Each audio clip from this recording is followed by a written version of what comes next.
Education monthly presentation. My name is Susan Slocum, and I'm the Master Gardener here at the ranch. We hope you took a moment to enjoy the slideshow and some of our services we offer to the community. Our community education presentations will be on summer hiatus during the months of June, July, and August, but we hope you'll mark your calendars and join us again in the fall. Some topics we have in store are soil improvements and the benefits of composting, cool plants for hot gardens, and gardening as we age. The presentations will be here at the Soul Ballroom. If you haven't already signed up for our quarterly newsletter, we encourage you to do that, as it will give you a great idea of our seasonal information and guidance for your landscape here in the desert and keep you informed of our upcoming events. You may have noticed the watering cans on each of the sign-in tables labeled donations. Your contributions today go toward continuing to provide these community outreach presentations, as well as to support the seed library at San Manuel and the Mammoth Community Garden. We thank you for your generous donation today. Before I introduce today's speakers, I'd like to ask how you heard about our presentations. If you could please raise your hand for if you heard it through a community print or newspaper, such as the Saddlebags, Ranch Roundup, or the Progress Reminder. Great, thank you. Any of you heard it through social media, such as Facebook or Nextdoor? Master Gardener website, or a flyer that was posted? Thank you. This helps us focus on where to advertise for our presentations. Today our speaker is Eric Harmon. He is the local owner and operator of FungusUmungUs, a gourmet mushroom company in Oracle. Eric is a retired educator and has worked in northern Arizona for more than 16 years. His mushrooms can be found at the Oracle Patio Cafe, in the market, and in use on the menu. His products can also be found at the Oracle Farmers Market on Wednesdays and Saddlebrook Ranch Farmers Market here. I believe they are now on Friday mornings, and the Saddlebrook Farmers Market also. For those who are interested, he will have some mushrooms. I don't know that there's anything left, unfortunately. He did have mushrooms for sale after the presentation. So now, without further ado, Eric, the audience is all yours. All right. Thank you.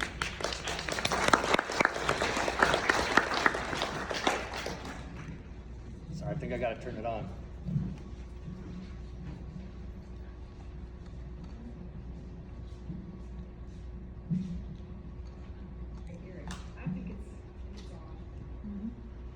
There we go. Greetings and salutations. Good afternoon. I'm Eric Harmon, and thanks for coming. Sure appreciate you being here to let me jabber about mushrooms. Since I don't know anybody's prior knowledge, I'm going to start pretty basic and just talk about the fungal kingdom, which is an entirely its own kingdom. It's neither animal nor plant. Mushrooms respire, and they breathe in oxygen and exhale CO2, kind of like animals do. So, and they are so prevalent, and you just don't see mushrooms and fungus around, but you know, we go a lot to those things. Baking occurs with yeast, and fermentation, and cheeses, and wines, and you know, so the fungal aspect is deep in our lives, whether we realize it or not. And if you go out into a forest and walk around, they say that there are just miles of mycelium strands under every footstep that you take. And and one of the things that I've heard, or actually heard and read, particularly in this book, Entangled Life, by Merlin Sheldrake is that scientists currently think that the largest entity that ever has lived on the planet is a fungal colony of honey mushrooms up in the Northwest Pacific Northwest area, and covers several square miles as a single entity. DNA-wise, it's all one thing, and it weighs tons and tons, and it is the largest and oldest thing. They think it may be 5,000 to 8,000 years old, this particular set of mycelium. And so mycelium is really what is the main body of all of the mushrooms that I use, that I grow. And the mycelium, you can see it in some of the things that I have. It's the white stuff, it's the fuzz, and it's really tendrils. And that's in grain, and this is on sawdust and soybean hulls, and I'll talk about those in just a minute. But just in general, the most of the organism is hidden from view. You just don't ever see how much there is, but it is everywhere. There are millions of species of fungus. Scientists use slime molds in particular. They are doing a lot of experimentation and research about how slime molds make decisions. Because they can solve mazes. The slime molds can solve mazes that they set up.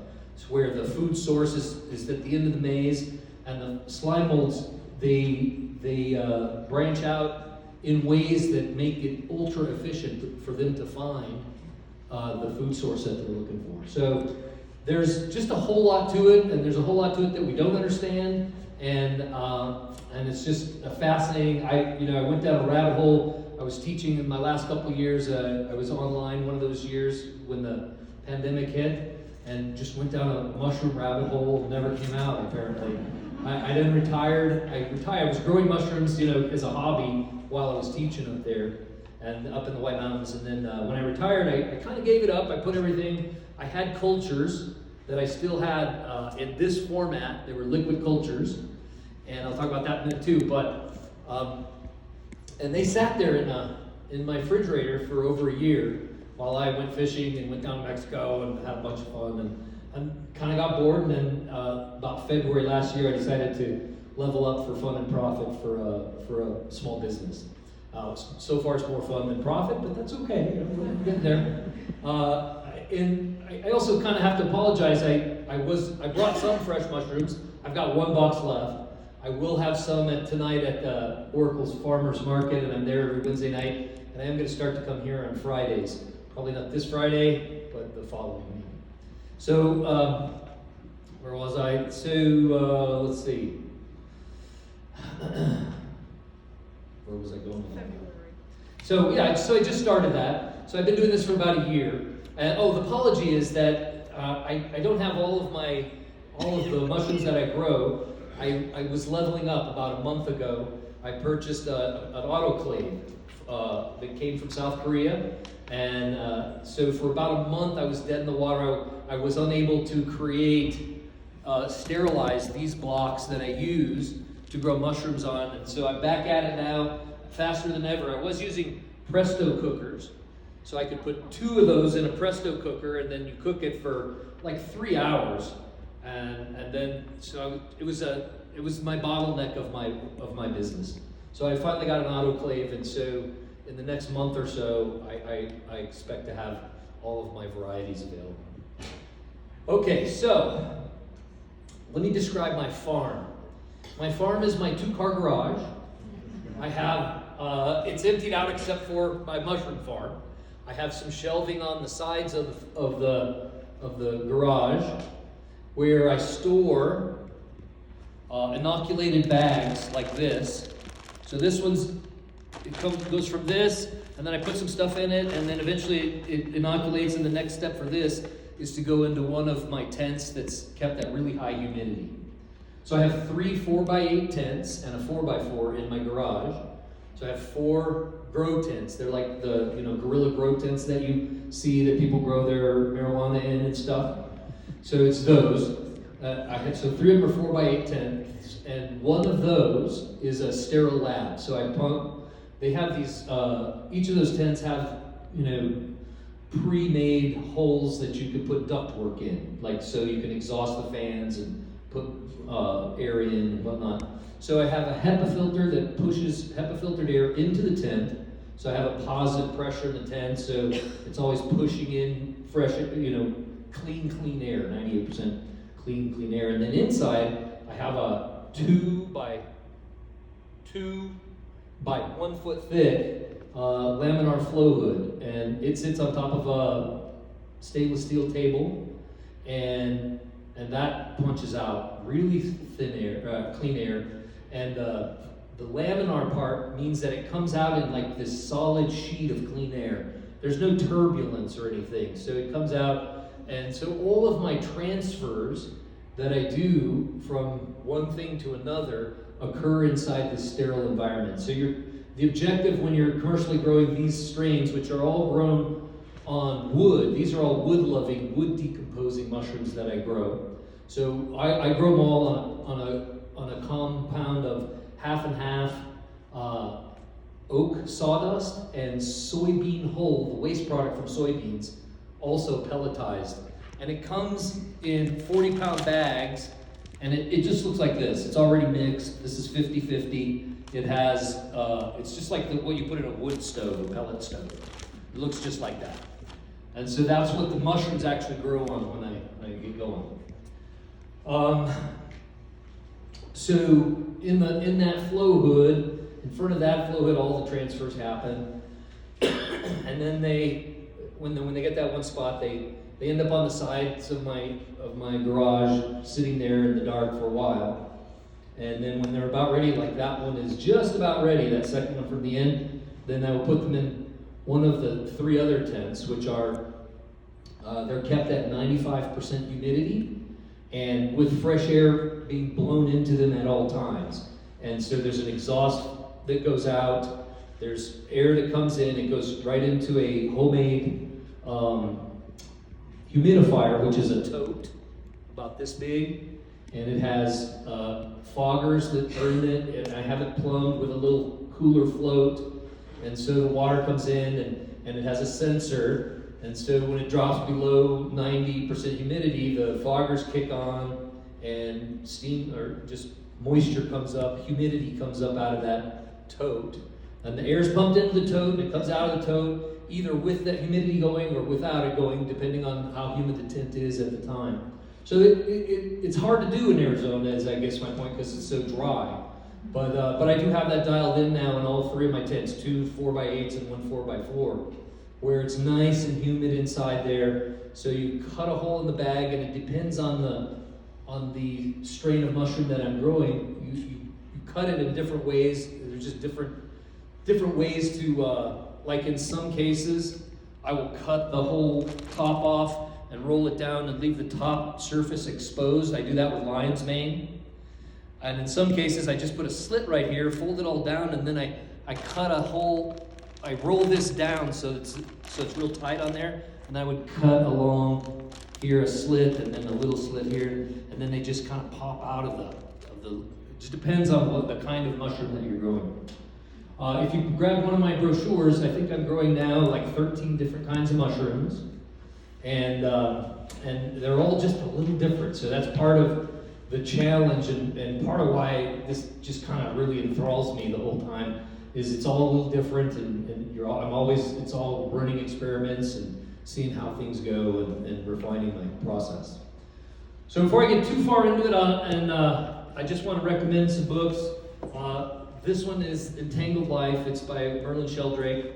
And I'll have these up here if you want to come see them afterwards and take a look at them, take a picture of them. This is fascinating. He talks about, it's the overall process of mushrooms and the mycelium and how, so there's another type of mushroom. So there's several types of mushrooms. One is wood decomposers like I have. Another type is called mycorrhizal, and those are associated with roots of trees or plants or whatever. And those are like truffles and the morels that people find, that they forage out there. And those aren't cultivated because the best way that some cultivator, like you, some people have had success cultivating truffles, and how you do that is you plant a sapling in a place where truffles already grow. Like you would take an oak sapling and you would plant it in a known bed of truffles, and then you would let it grow for several years, and then you would transplant it somewhere else and hope that the fungus goes with it. And that's about the best way they've been able to do truffles. Morels, they're starting to come up with some ways to do it, but they're just really tough to do because they're in association with plant roots. And part of what this guy talks about is part of the research that he's doing. He's a PhD in mycology. Is about how deeply associated all plant life is with fungal life. I mean, almost all plant life is deeply associated with fungal life. And that's one of the things that he talks about in here. The other one that helped me get started was, this book is by Paul Stamets. And I consider him to be like the grandfather of mycology here in the United States. He has a company up in the Pacific Northwest. And so in this book, he goes species by species and talks about all the parameters that are needed for a given species to grow it either as a hobbyist or as a commercial grower. It's just fascinating. He's got so much information in there, and how to do your agar, how to do your liquid cultures, how to do your grain, how to do all of it. So this book is really the basis for most of what I do. I've also added to my knowledge just from YouTube channels, watching a lot of YouTube. It's amazing what is available these days that we didn't have when we were kids. You can learn so much easier now. I mean, you can ask about anything. But one of the people that I followed was Southwest Mushrooms out of Phoenix, a guy named Michael Crow, and I followed him on YouTube for a long time. And just fascinating. I went and visited his farm, and this is the kind of guy Michael Crow is. And he's given us a tour of his farm, and he gets to his autoclave, which I purchased an autoclave recently, as I mentioned before. Mine's not as big as his, but he had a nice one. And he starts talking about it. He goes, I got this autoclave, and I had always wanted an autoclave ever since I was a little kid. Like, who wants an autoclave as a little kid? So anyway, he was just fun to watch. This guy is just great. So anyway, I've learned a lot from him too. And for those of you who are, so inclined, and this is the psilocybin Bible for if you want to grow psilocybin mushrooms, you can do that too. I wore the shirt just to be memorable, I think, So, but that is part of the. I mean, every time I'm at a market, 1 out of 2 people are like, "Well, where's the psilocybin mushrooms?" I'm like, I can't do it yet. So I'd say go to Denver if that's where you're going to. If that's where your interest lies. But truly, these are easier to grow than what I'm doing with my farm as well. But anyway, so that's there if you're interested in as well. I also have, I don't know, I think she gave some of what was available to you guys is what I have in here, which is cooking with fresh mushrooms, just some tips, cooking with dried mushrooms, and cooking with mushroom powder, and then talks a little bit about functional mushrooms, which is the medicinal aspect of the mushrooms that are available out there. So anyway, my plan is to just kind of describe the process, like from start to finish. So that's my setup. I have a couple of refrigerators on the back porch so when I harvest my mushrooms, I package them and put them in the refrigerator, and they will keep pretty well for me for a week to 10 days easily until I get to the next market. I also dry mushrooms, and I dry them out in the sun. So that actually adds vitamin D. Your mushrooms accumulate vitamin D from the sun just like we do. And so that enhances their vitamin D content, and so I have some dried mushrooms back at the table. I've pretty much sold out of all my fresh mushrooms that I brought, and but like I say, I'll be at the farmer's market tonight. So we'll just start with. So when I decide to grow a mushroom, what I have done is I have all of the stuff that I've grown so far. I have ordered a culture from Southwest Mushrooms. So I go on to his website, and I have gone and said, let's buy some blue oysters. So what he had was Nevada blue oysters. I purchased that for like $35, and what I get is one of these. It's a syringe with a liquid in it, and it has the mycelium of that particular mushroom inside the syringe. And so when I get a syringe, I do several things with it. I take it and I put a little bit in an agar plate. So I have some agar plates for you to look at if you want. And then I just let it grow out. I have some various things. Here's a blue oyster one right here. And I also put it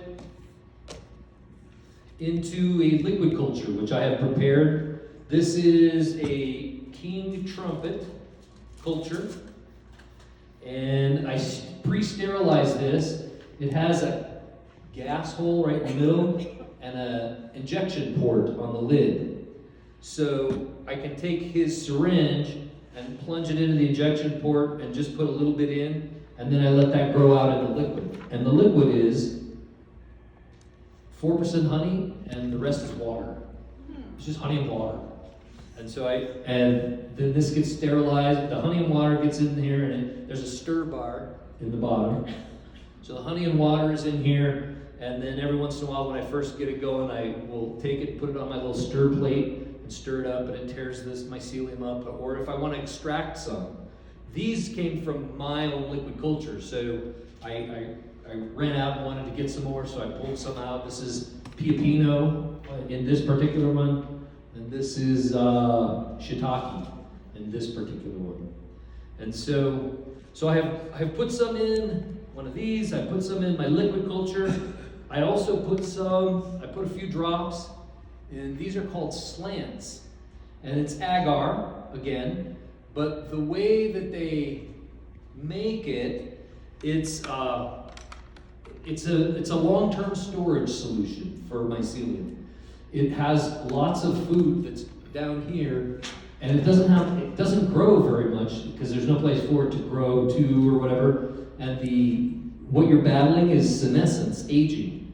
So as few cell splits as you can get, then it just kind of stays young. So this stays in a fridge, or pretty much keep it in a fridge. And these can last years in this state and still be viable. And so then I would take a little bit out of here and put it on an agar plate, grow it out, and see how that goes. I also, when I get that first syringe, I put about the rest. I put a drop or two in each of these, a couple drops in each of these, and then the rest goes into. This is Milo grain, and this is a sterilized bag. It's been through my sterilizer. It's been cooked for 90 minutes, and when it's kind of like, I don't know if any of you have done canning. A vacuum is created, at the very end. And so this is sealed just by the vacuum. This part, right, this upper part is all just like melted together. It's like just really compact together. So when I go to inject stuff into there, I have to like separate it all apart. So that's what I do when I first get the culture. I let all that grow out. And then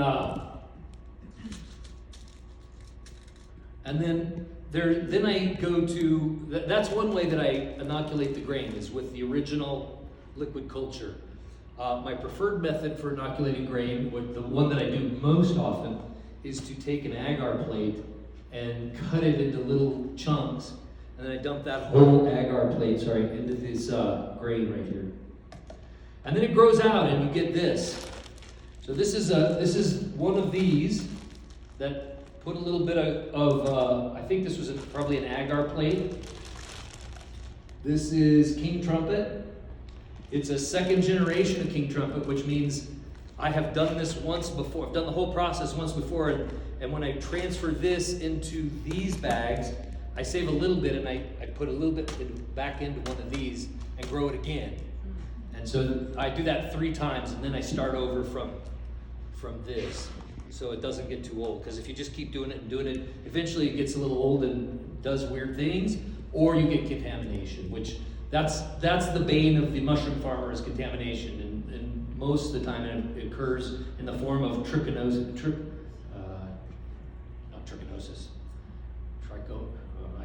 it's the green mold.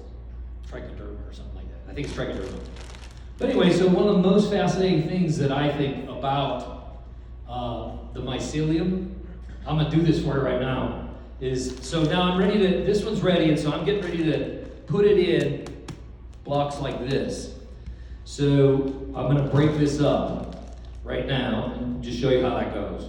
So bear with me. It was solid. That's a lot of little chunks.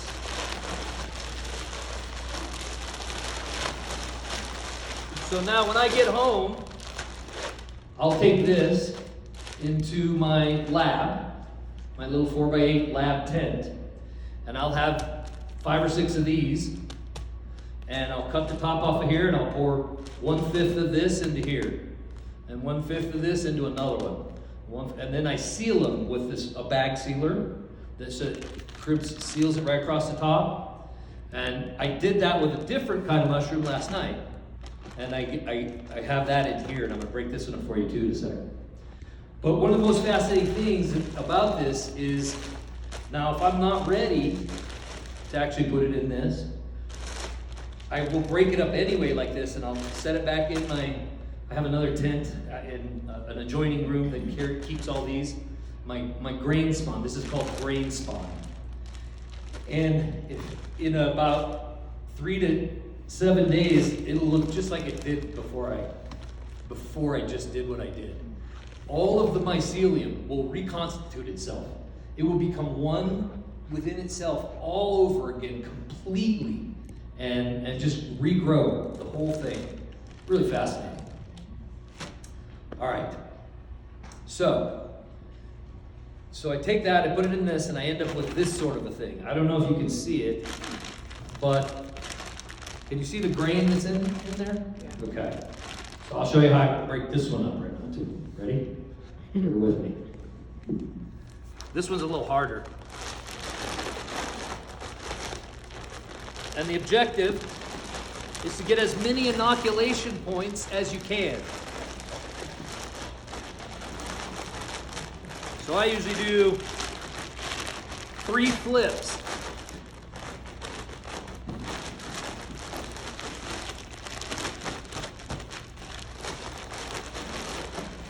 Flip 2.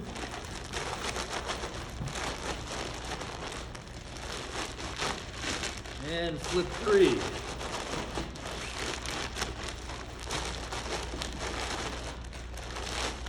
And now it doesn't look the same. The grain is mixed up inside. I'll compress that down a little bit. And now this will sit on a shelf for as long as it takes to get to look pretty much like this. And it'll start growing. It's fun to watch, it grows. This one's almost ready. Got a little bit left right here, still needs to get to. But that's the objective. And then I just brought this along for show. This is Reishi Cecile, and really healthful and kind of artistic. This guy's still actually growing. He's still in the block. I put some water on it every once in a while. They're one that grows pretty well when it's not quite as moist. And I also like to take them out of my tents when they get this far along because they sporulate. Mushrooms produce spores, and that's how they actually reproduce. And these guys produce this rusty, and they just put so much spores out. So if I don't get them out of my tent, I'll be cleaning my tent for a week because it just goes brown everywhere. So that's kind of the process. What else can I tell you about that? That's about it, I think. So then when you go to take these out, you go to put them into fruit, again, so for lion's mane, I cut the whole top off, I roll all the sides down, and I let the top grow. It just comes right out of the top. And when I do oysters, I put a slit right here, I roll the whole thing down so it's nice and tight, packaged tightly, and then I just put a cut right along the front of it, and it grows out the side. and we get these huge clusters of mushrooms. So mushrooms are, it's definitely organic. I don't use fertilizers or pesticides or anything. Everything you see so far, that's all. I add about the same amount of volume of water to these, and then they just kind of break down and become this sawdust, wet sawdust stuff inside here. So there's really nothing. There's no outside forces or anything. So there's no. You don't have to add. There's no additives. They just eat wood. And one of the things that they talk about in this book, and then this book I think a little bit, and Paul Stamets, he comes on of course, all my social media feeds have mushroom stuff coming in at high speeds all the time, you know. I just get that because of the algorithm, I'm sure. But, what was I gonna say? Paul Stamets, I forget. Oh, what they're doing with mushrooms, they're doing so many things with them. So one of the things that I was going to mention right off the bat was they're cleaning toxic oil spills. Oyster mushrooms can be trained to eat and consume oil, crude oil. And you can even eat the oysters that have done that because they don't take in the toxic material. They break down the material so it's no longer toxic, and that's what they use. And so they can myco remediation is what they call it. So they can go to an oil spill and get mushrooms involved and clean stuff up. They can put a mycelial mat on a farmland irrigation drainage, so it will prevent E. coli from going further downstream. The mycelial mat will consume contaminants from that sort of thing. They're making coffins out of mushrooms. They're making out of mycelium. They're making clothing out of mushroom mycelium. They're making just amazing stuff with just out of mycelium. So packaging materials like styrofoam. So they can grow it into any shape. They can grow mycelium into any shape and use it as a packing material, and it's decomposable. It's biodegradable. So at the end of all this, I do end up with, like when I harvest this, when I take all this off, I end up. What do I do with this? So the blocks themselves make excellent composting material. Excellent composting material. So if you ever are interested in that, you can contact me. I donate a bunch to the Oracle Community Garden. I donate a bunch to my garden and to my family and friends' gardens. But the more I do, the more I'll have. So, and like I say, the autoclave I just bought will allow me to do like 10 times the material that I have been doing. So I'm excited about that. So now the limit will probably be the size of my tents and how much I can get in them. But so I'm excited about that. And what else? I'll be at the Oracle Market tonight and probably next Wednesday, and then Fridays here, starting next Friday, a week from this coming Friday.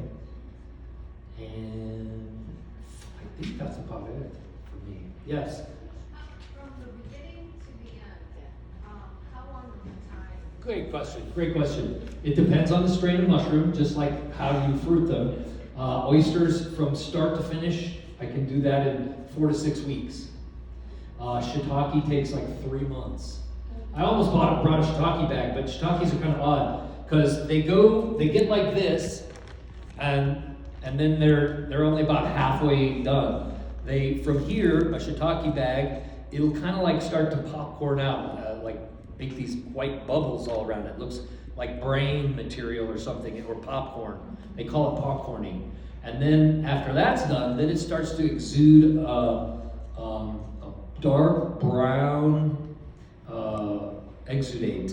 It's just this liquid, dark brown. And so it turns, a lot of people when they first start growing it, they think their stuff's gotten contaminated. But it's not. You don't actually put them into fruit until this whole thing turns really dark brown, really dark brown. And then You put them in, and then once I put them in the fruit, once they're that ready, and I put them in the fruiting tent, then they fruit within about a week, so they fruit real quickly. But the part of the inoculation of the bag and full readiness takes about 2 months. They sit up on the counter for about 2.5 months, 2.5 months. Great question. Yeah. Yes.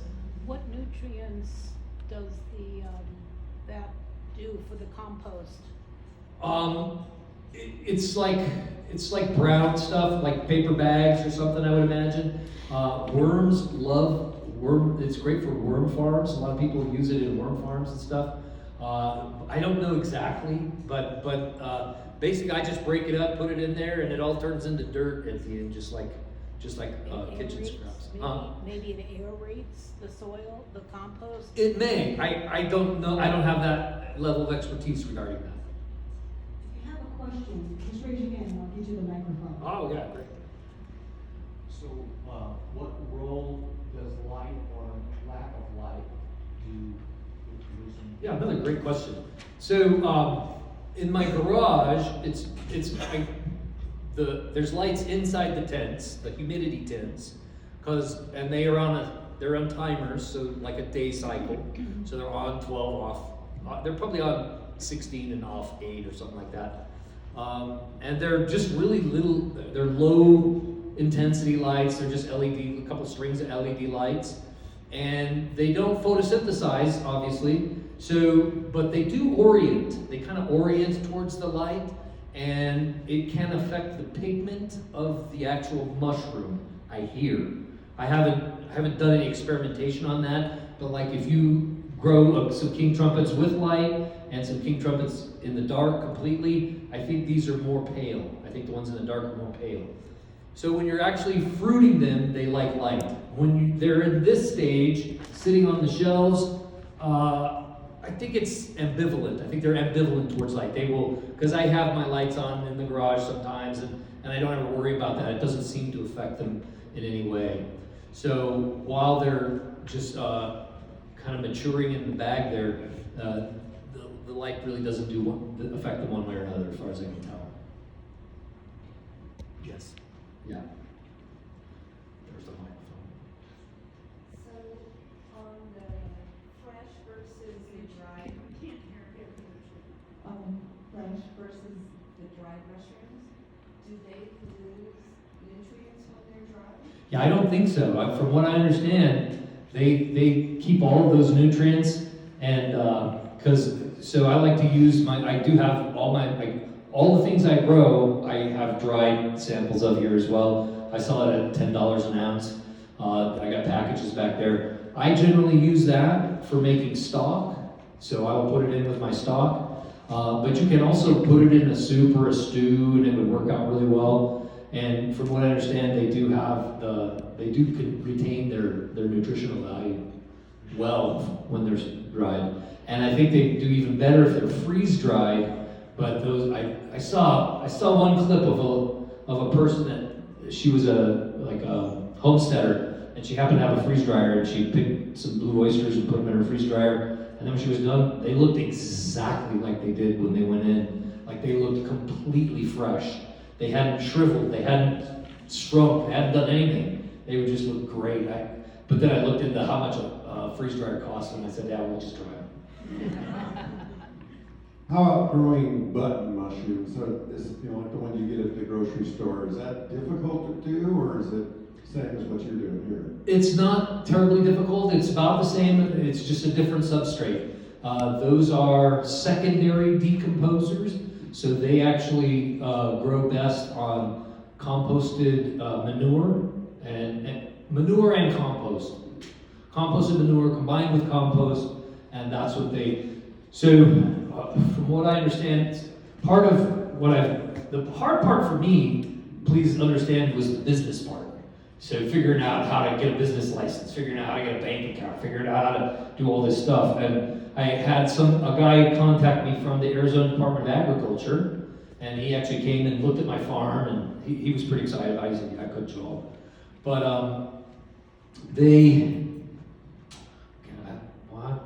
I gotta eat more lines, man. I'm just losing track of my thoughts, man. What question one more time? The buttons. Follow up to that last question. When you do grow them on composted manure, is there any issue with E. coli?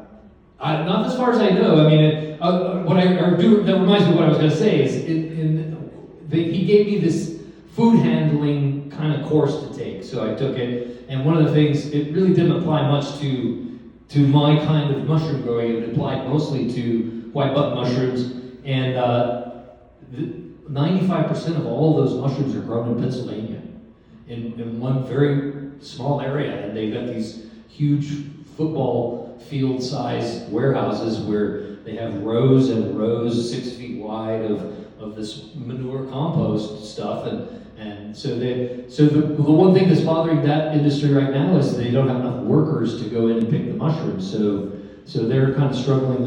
I've heard about that recently. So I don't think there's any problem, because they probably sterilize all of that before they lay it into those beds as well. So there's probably a sterilization process, because there are a lot of sterilization processes you can use. Mine is the autoclave is probably the most sterilizing, but then there's pasteurizing. A lot of them just do it. So my autoclave, it cooks the stuff at 250 degrees and 20 psi in pressure in the machine. The canners did it at 15 psi and a lower temperature, like 230. So, but there's cold sterilization too. Sometimes people add lime and stuff like that too. So a lot of it also will depend on how aggressive the mushroom strain is. You can, like oyster mushrooms can get around a lot of stuff because they grow so fast. So even if there's a small contaminant in there, they just overgrow it. They just outdo it. But a lot of mushrooms won't. So in that case, you really do need the sterilization. Thank you. Wait, just a second. You got that? Yeah. You said that the one here on the end is still viable? Yeah. Most mushrooms are very soft. I touched that and it's hard as wood. Yeah, Rishi, it's been hard as wood from the day it came out. It's just that's the mushroom that it is. It's like in the wild, you will see these, and they'll be growing on the side of a tree, and they're a shelf fungus, and so they're just really woody and dense. You don't eat these. I don't sell these as a fresh mushroom to eat. This is my one strain that I grow that is purely medicinal. So what I do with this is I take it, I put it in small pieces, and then we make a tincture out of it. So I have some reishi tincture back there and some lion's mane tincture. And just a quick description of that, it's a dual extraction process. I take small pieces, put them in a mason jar, quart mason jar, fill it with alcohol, 190 proof lab grade sugarcane alcohol. And that sits for 3 to 6 weeks. And then I strain that out, set the alcohol aside.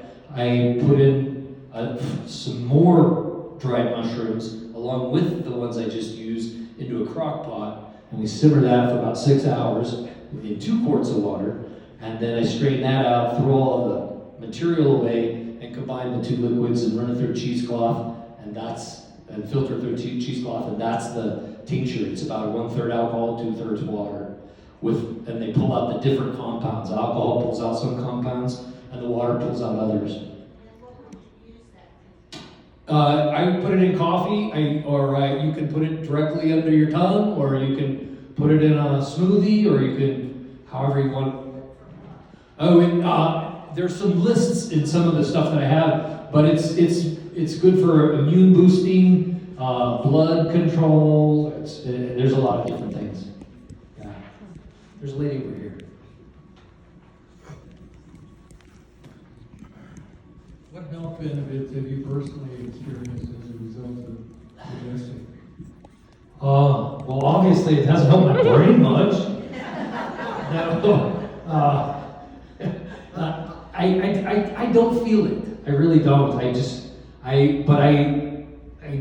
kind of believe that it's doing stuff.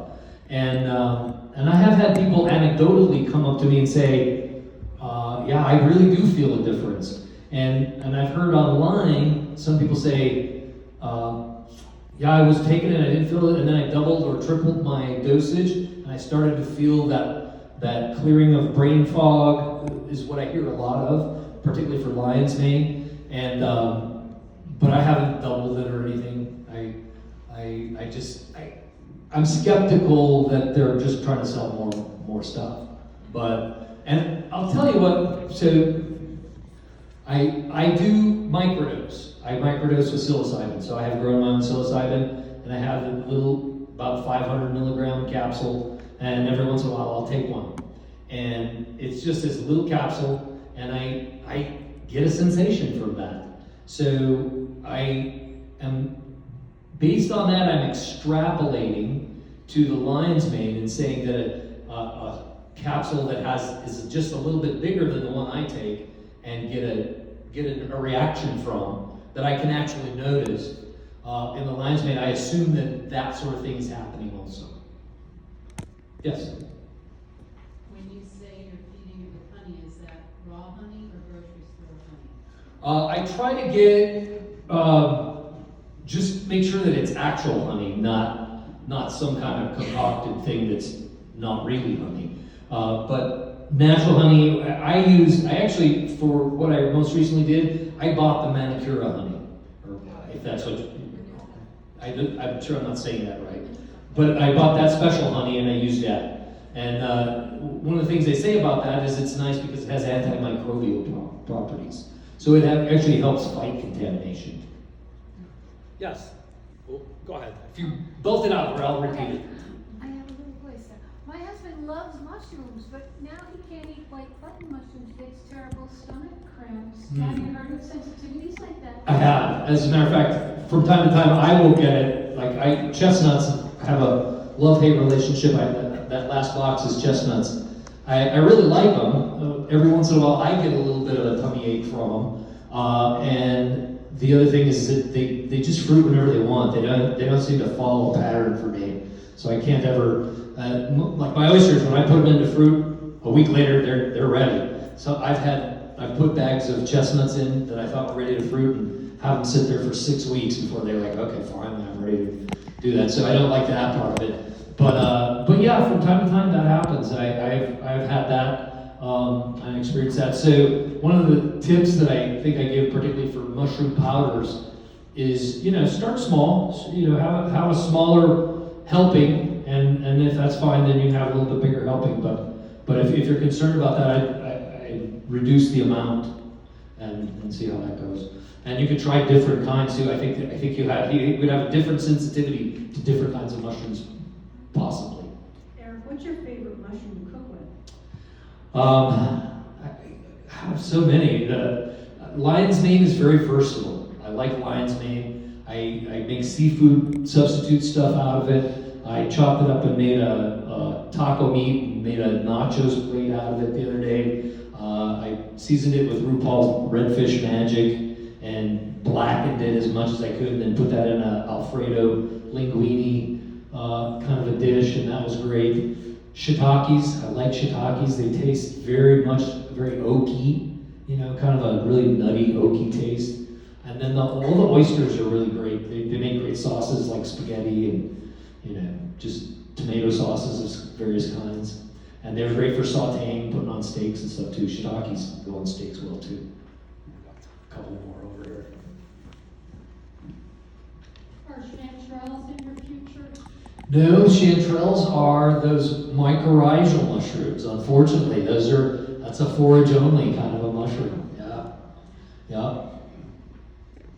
Is there a nutritional loss on the mushrooms when you cook them versus when you eat them raw or dry? Got it. No, in fact, what I have heard is that the cell walls are made of a chitinous material, kind of like crab shells or fingernails, and that they're really reluctant to release any nutritional value unless they have been cooked. So in most cases, I recommend cooking mushrooms. The white button mushrooms, I can put those on a salad raw pretty easily. But even when you do that, you're not getting the full nutritional value that they can offer. And I have heard statements that are as wild as, if you have a portion of mushrooms a day, you have a 50% less, you're 50% less likely to get cancer, is one of the things I read. A portion of any kind of mushroom a day. And one of the new ones, I just got 2 new strains growing. They're in my fruiting tent for the first time. Turkey tail is very much known as an anti-tumor kind of a mushroom. It's not an edible. It'll be kind of like this one. I'll make a tincture out of it. But they're doing clinical experiments with it in combination with standard oncological treatments, and they're adding turkey tail to standard oncological treatments and having great success with it, like total remission type stuff, like tumors disappearing entirely kind of thing. Well, thank you, Eric. That was very informative. Thank you. Appreciate it. If any of you want to come up and take a look at all he's got, I think he does have some more things that are for sale over there. Did anybody learn anything today about mushrooms? Thank you. Please make sure you join us in September when we come back. So appreciate it. Thank you very much. Thank you very much.